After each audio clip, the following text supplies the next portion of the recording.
4 বছর পর শীর্ষ 10-এ মুস্তাফিজ।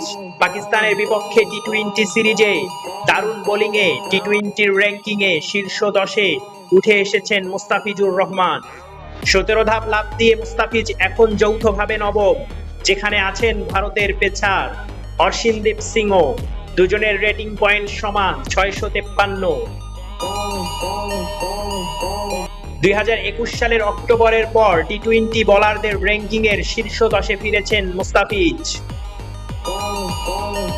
আজ আইসিসির ওয়েবসাইটে প্রকাশিত এই র্যাঙ্কিংয়ের টি-20 বোলারদের শীর্ষ 8-এ কোনো পরিবর্তন নেই।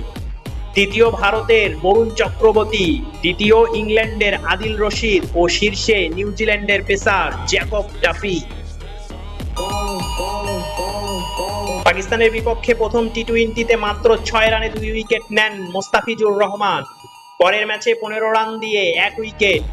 দুটি ম্যাচেই জিতে 3 ম্যাচ সিরিজে জয় নিশ্চিত করেছে বাংলাদেশ।